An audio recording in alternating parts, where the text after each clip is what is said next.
Hello everyone, myself Dr. Bharat Singh Meena from government college Kota. आज हम unit first आवर्ती गुण के अंतर्गत परमाण्विक त्रिज्याएं के बारे में अध्ययन करेंगे। आवर्ती गुण किसे कहते हैं? सबसे पहले आवर्त सारणी के आवर्तों तथा वर्गों में तत्वों के इलेक्ट्रॉनिक विन्यास में एक क्रमिक या कहें लगातार परिवर्तन होता रहता है। इनके गुणों में भी एक लगातार या क्रमिक परिवर्तन प्रदर्शित होता है। गुणों के इस क्रमिक परिवर्तन को ही तत्वों के आवर्ती गुण या हम कहें कि गुणों की आवर्ती प्रवृत्तियां कहते हैं। अब हम इलेक्ट्रॉनिक विन्यास के आधार पर गुणों में किस प्रकार लगातार परिवर्तन होता है, इसे इस प्रकार से हम समझ सकते हैं। आधुनिक आवर्त सारणी परमाणु क्रमांक के आधार पर बनाई गई है और इसके प्रत्येक वर्ग के समस्त तत्वों के इलेक्ट्रॉनिक विन्यास में समानता होती है, जिससे उस वर्ग के सदस्यों के रासायनिक गुणों की समानता भी प्रदर्शित होती है। उदाहरण के तौर पर हम देखें, ग्रुप फर्स्ट या प्रथम समूह के सदस्यों के इलेक्ट्रॉनिक विन्यास में हम देखेंगे कि लिथियम से लेके, अगर हम फर्स्ट ग्रुप में देखें तो lithium, sodium, potassium, rubidium, caesium and francium, अर्थात कहें लिथियम से लेके फ्रांसियम तक सभी के बाह्यतम कोश में s ऑर्बिटल के अंतर्गत एक एक इलेक्ट्रॉन पाया जाता है। अर्थात हम ये कहें, इन सभी के इलेक्ट्रॉनिक विन्यास हम देखें तो इन समस्त तत्वों के अंत में या बाह्यतम शेल में S1 आता है और उससे ठीक पहले वाले सेल में अगर हम देखें तो उसका जो कॉन्फ़िगरेशन या विन्यास होता है वो S2P6 होता है। अतः हम इस वर्ग के लिए एक सामान्य विन्यास भी दर्शा सकते हैं, जिसे हम n-1 S2P6, NS1 से प्रदर्शित कर सकते हैं। अब हम देखते हैं, इस विन्यास को देखने से ये स्वतः ही अंदाज़ा लगता है कि बाह्यतम कोश में अकेला अयुग्मित इलेक्ट्रॉन और उसके भीतर स्थायी उत्कृष्ट गैस विन्यास है।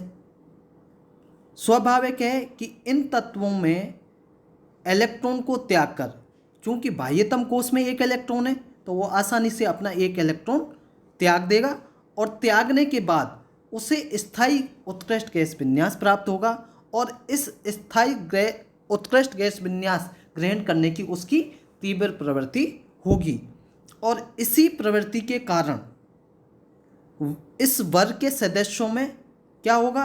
अत्यधिक क्रियाशीलता होगी, क्योंकि वह इलेक्ट्रॉन आसानी से त्यागेगा तो उसकी क्रियाशीलता भी अत्यधिक होगी और वो प्रबल धन विद्युतीय भी होगा।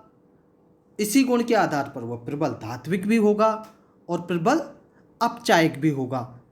ये सब इनके बाह्यतम कोश में एक इलेक्ट्रॉन उपस्थित होने के कारण ये सारे गुण पाए जाते हैं। इसी के साथ एक बात और स्पष्ट हो जाती है कि जैसे जैसे हम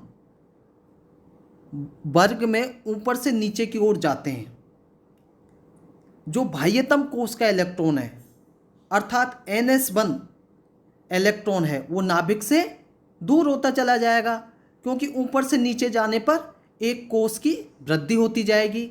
इससे वर्ग प्रवृत्ति या ग्रुप ट्रेंड की व्याख्या एक्सप्लेनेशन भी होती है।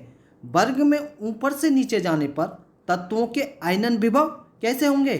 घटते जाएंगे, क्योंकि उनका एक कोश बढ़ता जा रहा है और कोश बढ़ने की वजह से जो नाभिक का आकर्षण बल है वो कम होता जा रहा है और इसीलिए उनका आयनन विभव घटता जाएगा। लेकिन परमाणु त्रिज्या कैसी होगी? बढ़ती जाएगी, क्योंकि उनका एक कोष जैसे ऊपर से नीचे जाएंगे, लिथियम से सोडियम में गए तो उसका एक कोष बढ़ गया, सोडियम से पोटेशियम में गए तो उसका एक कोष बढ़ गया, तो उसकी त्रिज्या का आकार बढ़ता जाएगा। लेकिन विद्युत ऋणता कैसी होगी? घटती जाएगी। धात्विक तथा क्रियाशीलता का गुण बढ़ता जाता है। इन सब का मूल कारण क्या है? बाह्यतम इलेक्ट्रॉनों का नाभिक से दूर होते जाना। इसी प्रकार यदि हम, ये तो अपने प्रथम वर्ग की बात करी, लेकिन हैलोजनों के इलेक्ट्रॉनिक विन्यास देखें तो हम क्या पाएंगे? सबके बाह्यतम कोष में फ्लोरीन से लेके आयोडीन तक सभी के बाह्यतम कोष में क्या होगा? NH2 और NP5 विन्यास होता है, जो यह प्रदर्शित करता है यदि ये एक इलेक्ट्रॉन ग्रहण कर लें। प्रथम वर्ग में तो क्या था? यदि वो एक इलेक्ट्रॉन त्याग दें तो स्थायी उत्कृष्ट गैस विन्यास प्राप्त कर लेते हैं। लेकिन हैलोजन के साथ बिल्कुल विपरीत है, क्योंकि इनका जो बाह्यतम कोष का इलेक्ट्रॉनिक विन्यास है वो H2P5 है, अर्थात अष्टक पूर्ण करने के लिए या स्थायी उत्कृष्ट गैस विन्यास प्राप्त करने के लिए इनको केवल एक इलेक्ट्रॉन की आवश्यकता है। तो ये क्या करेंगे?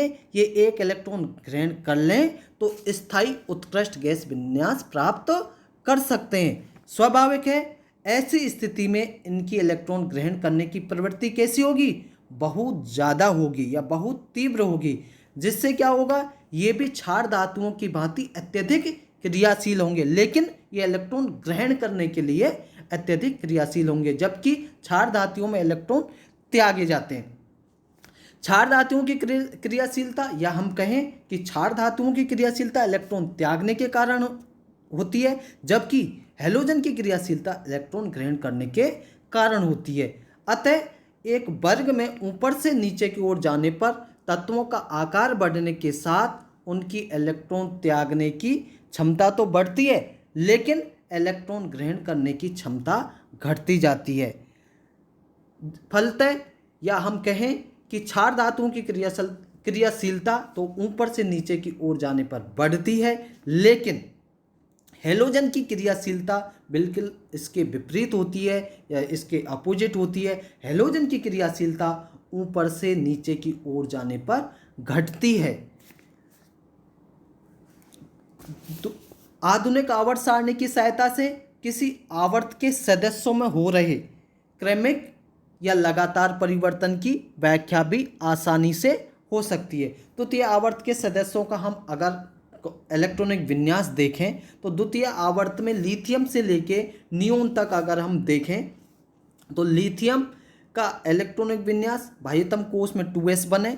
इसी प्रकार से बेरिलियम का एटॉमिक नंबर 4 है और उसका बाह्यतम कोष 2s2 है। इसी प्रकार से बोरोन है, बोरोन के बाह्यतम कोष में 2p1 हो जाएगा।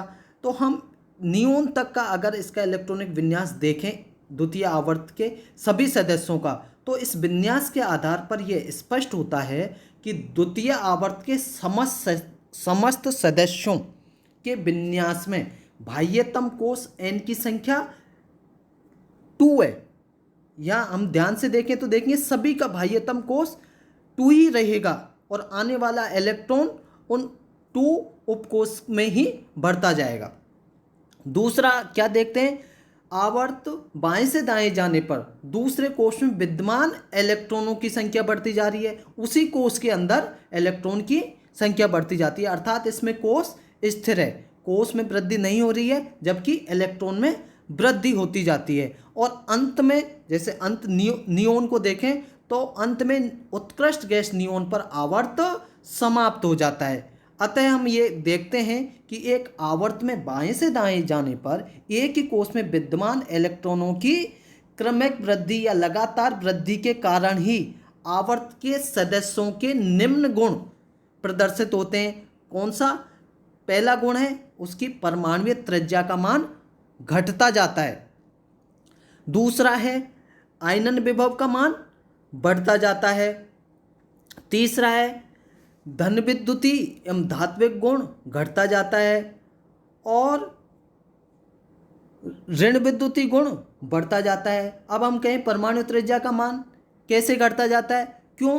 क्योंकि उसका जो बाह्यतम कोश है वो तो स्थिर रहता है और उसमें इलेक्ट्रॉन की संख्या बढ़ती जाती है, साथ ही नाभिक का आकर्षण बल भी बढ़ता जाता है, जिससे उसकी इलेक्ट्रॉन पर आकर्षण क्षमता बढ़ती जाती है, अट्रैक्शन फोर्स ज़्यादा लगता है, इसलिए उसकी परमाणु त्रिज्या का मान घटता जाता है और आयनन विभव का मान बढ़ता जाता है, क्योंकि नाभिक के आकर्षण बल अधिक है, इसलिए उसमें से इलेक्ट्रॉन निकालने के लिए आपको अधिक मात्रा में एनर्जी खर्च करनी पड़ेगी, इसलिए उसके आयनन विभव का मान भी बढ़ेगा। धन बुद्धित्व एवं धात्मिक गुण घटता जाता है, क्योंकि वो आसानी से इलेक्ट्रॉन रिलीज नहीं करेंगे।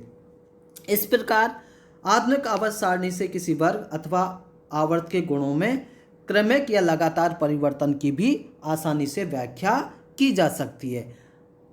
अब हम देखते हैं परमाणु त्रिज्याएं। परमाणु त्रिज्या का निर्धारण कैसे होता है या परमाणु त्रिज्या किसे कहते हैं।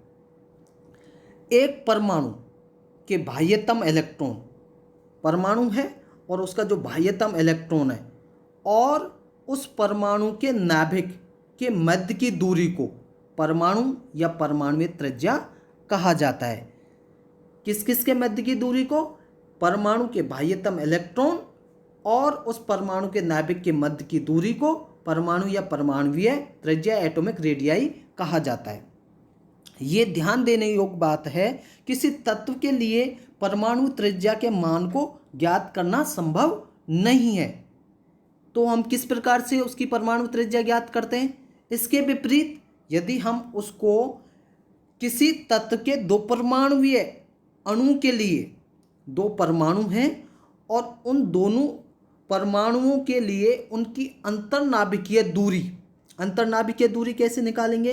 दोनों दो परमाणुवीय अणु के लिए उनकी जो नाभिक और परिधि के बीच की दूरी, इसी प्रकार से दूसरे परमाणु के नाभिक और परिधि के बीच की दूरी का योग अंतर्नाभिकीय दूरी कहलाता है और इस अंतर्नाभिकीय दूरी का आधा सहसंयोजक त्रिज्या कहलाता है।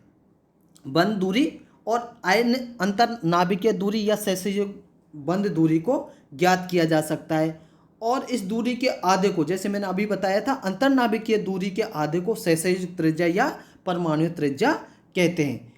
किसी धात्विक क्रिस्टल से भी अंतर्नाभिकीय दूरी को ज्ञात किया जा सकता है और जब धात्विक क्रिस्टल से अंतर्नाभिकीय दूरी को ज्ञात करते हैं तो उस स्थिति में उस दूरी के आधे को धात्विक त्रिज्या या परमाणु त्रिज्या कहा जाता है। अब हम परमाणु त्रिज्या का निर्धारण, डिटर्मिनेशन ऑफ एटॉमिक रेडियाई, परमाणु त्रिज्या का निर्धारण किस प्रकार से करते हैं। किसी तत्व के लिए परमाणु त्रिज्या को ज्ञात करना संभव नहीं है, लेकिन अंतर्नाभिकीय दूरी को ज्ञात किया जा सकता है और इसे ज्ञात करने की निम्न विधियां हैं, जिसे हम उन विधियों के किस नाम से जानते हैं।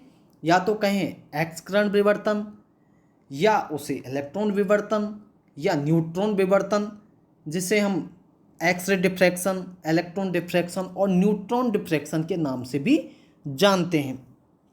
इन सब विधियों में किसी तत्व के क्रिस्टल से एक्स किरण, इलेक्ट्रॉन अथवा न्यूट्रॉन पुंज को गुजारा जाता है और विवर्तित किरणों से दो परमाणु नाभिकों के मध्य की दूरी को ज्ञात कर लिया जाता है। जैसा इस चित्र में दिखाई दे रहा है आपको, दो परमाणुवीय नाभिकों के, तो परमाणुवीय नाभिकों के मध्य की दूरी को ज्ञात कर लिया गया है, जिसे अंतर्नाभिकीय दूरी कहते हैं। जैसे ए बी अणु की अंतर्नाभिकीय दूरी को ज्ञात कर ज्ञात तत्व की सहसंयोजक त्रिज्या को अंतर्नाभिकीय दूरी में से ज्ञात तत्व की सहसंयोजक त्रिज्या को घटाने पर अज्ञात तत्व की सहसंयोजक त्रिज्या को ज्ञात किया जा सकता है। हम कहें दो अंतर्नाभिकीय दूरी में से ज्ञात तत्व की सहसंयोजक त्रिज्या, जिस तत्व की हमें सहसंयोजक त्रिज्या ज्ञात है और हमें किसी दूसरे अज्ञात तत्व की सहसंयोजक त्रिज्या को ज्ञात करना है, तो हम क्या करेंगे, दोनों की अंतर्नाभिकीय दूरी में से ज्ञात तत्व की सहसंयोजक त्रिज्या को घटा देंगे, तो उस अज्ञात तत्व की, जिसके लिए हमें सहसंयोजक त्रिज्या ज्ञात करनी है, उसे ज्ञात किया जा सकता है। जैसा इस डायग्राम के माध्यम से दर्शाया गया है, ये दो ए और बी विषम परमाणु युक्त अणु में संयोजक त्रिज्या ज्ञात की गई है। इन दोनों की ये अंतर्नाभिकीय दूरी है, जिसे आर ए और आर बी से दर्शाया गया है। और इन दो अंतर्नाभिकीय दूरी का आधा, जैसे आर ए सहसंयोजक त्रिज्या है, इसी प्रकार से आर बी भी एक सहसंयोजक त्रिज्या है। ए बी अणु की अंतर्नाभिकीय दूरी किन किन का योग होगी? ए की सहसंयोजक त्रिज्या प्लस बी की सहसंयोजक त्रिज्या। अतः हम इसे इस प्रकार से भी कह सकते हैं, डी ए माइनस बी बराबर R A plus R B. अब हमें अगर आर ए की सहसंयोजक त्रिज्या ज्ञात है और अंतर्नाभिकीय दूरी ज्ञात है और आर बी की सहसंयोजक त्रिज्या ज्ञात करनी है, तो आर बी बराबर D A minus B minus R A ज्ञात किया जा सकता है, अर्थात आर बी को हम ज्ञात कर सकते हैं। अब हम आवर्त सारणी में प्रवृत्ति या ट्रेंड्स एंड पीरियोडिक टेबल, इस सारणी से सहसंयोजक त्रिज्याओं के मानों का अवलोकन करने पर निम्न निष्कर्ष निकलते हैं। कौन सा? पहला है, या हम कहें कि परमाणु त्रिज्या प्रभावी नाभिकीय आवेश तथा मुख्य ऊर्जा स्तरों n की संख्या पर निर्भर करती है। परमाणु त्रिज्या में आवर्तता को निम्न प्रकार से समझाया जा सकता है। नंबर 1 है आवर्त में परिवर्तन। एक आवर्त में बाएं से दाएं जाने पर परमाणु त्रिज्या के मान घटते हैं। इसका क्या कारण है?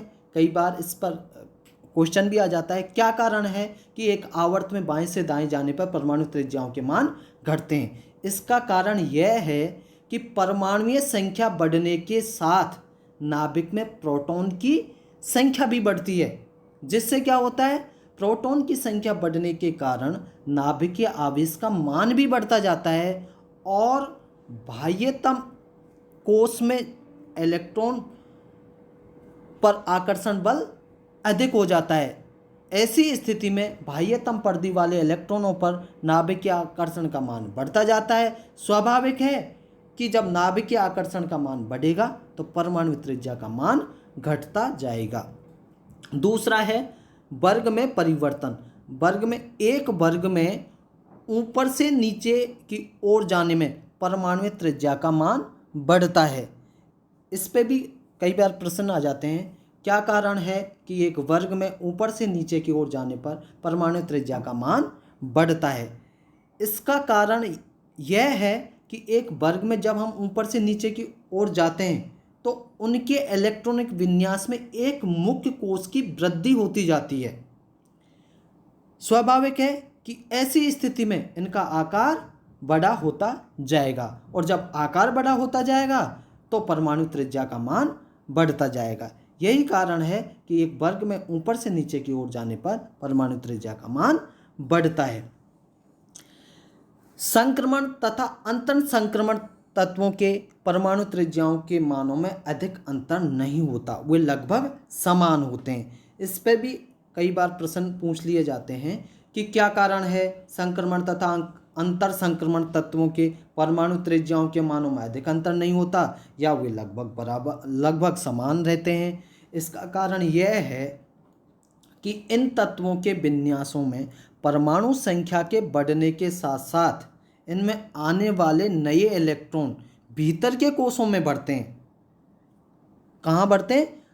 बाह्यतम कोश से अंदर वाला जो कोश है उसके अंदर इलेक्ट्रॉन बढ़ते जाते हैं, जबकि नाभिकीय आवेश तो लगातार ही बढ़ता जा रहा है। जैसे जैसे संख्या बढ़ेगी तो नाभिकीय आवेश लगातार बढ़ता जाएगा। इस स्थिति में बाह्यतम परिधि के इलेक्ट्रॉनों पर दो प्रभाव कार्य करते हैं। कौन कौन सा? पहला तो यह है कि बढ़ते हुए नाभिकीय आवेश के कारण नाभिकीय आकर्षण बल जो इन्हें नाभिक के निकट करता है, नाभिकीय आकर्षण बल बढ़ेगा तो नाभिकीय आकर्षण बढ़ने के कारण परिधि के इलेक्ट्रॉन को वो अपनी ओर आकर्षित करने की कोशिश करेगा। दूसरा, भीतर के डी अथवा एफ इलेक्ट्रॉन जो परिधि के इलेक्ट्रॉनों को रिपल्सन करते हैं, प्रतिकर्षित करते हैं और नाभिकीय आकर्षण जो लग रहा था उसको बीच में ही रोककर बाह्यतम परिधि के इलेक्ट्रॉनों को क्या करेंगे, शील्डेड करेंगे, परिरक्षित करेंगे और क्या करेंगे, उन्हें नाभिक से दूर करते हैं। इसीलिए संक्रमण तथा अंतर संक्रमण तत्वों के परमाणु त्रिज्याओं के मान में अधिक अंतर नहीं होता या वो लगभग समान होते हैं और वो एक दूसरे को नाभिक का आकर्षण बल का आकर्षित करना और अंदर के F या D कक्षकों के इलेक्ट्रॉनों द्वारा प्रतिकर्षित करना, वो एक दूसरे को बैलेंस करते हैं, इसलिए उनके मानों में ज़्यादा अधिक अंतर नहीं होता। या कहें कि इस प्रकार ये दोनों विपरीत बल एक दूसरे को संतुलित कर देते हैं और इनकी त्रिज्या का मान लगभग समान स्थिर हो जाता है। उत्कृष्ट गैसों के सहसंयोजक त्रिज्याओं के मान बहुत अधिक होते हैं। इसका कारण भी यह है कि उत्कृष्ट गैसों के सहसंयोजक त्रिज्याओं के मान बहुत अधिक क्यों होते हैं, क्योंकि स्थायी उत्कृष्ट गैस विन्यास के कारण ये गैसें कैसी होती हैं, अक्रिय होती हैं, इनर्ट होती हैं। जब इनका इलेक्ट्रॉनिक विन्यास स्टेबल है, स्थायी है, तो ये क्रियाशील नहीं होती और जब क्रियाशील नहीं होंगी तो ये कोई यौगिक भी नहीं बनाती। अतः इनकी सहसंयोजक त्रिज्या का मान ज्ञात करना संभव नहीं है। इनके अबंधी या नॉन बॉन्डेड अथवा वान डेर वाल्स त्रिज्याओं के मान होते हैं दो निकटतम परमाणुओं के नाभिकों के बीच की दूरी का आधा। यहाँ ध्यान देने योग्य बात है कि दो निकटतम परमाणुओं के नाभिकों, वहाँ पर अपने परमाणुओं के दो निकटतम परमाणुओं के नाभिकों के बीच के लिए परमाणु त्रिज्या पड़ा था, यहाँ कह रहे हैं हम दो निकटतम अणुओं के नाभिकों के बीच की दूरी का आधा वान डेर वाल्स त्रिज्या कहलाता है। और इसे ज्ञात करने के लिए भी पदार्थों का ठोस अवस्था में एक्सकरण विश्लेषण किया जाता है। किसी अणु के लिए सहसंयोजक त्रिज्या की तुलना में वान डेर वाल्स त्रिज्या का मान सदैव ही अधिक होता है।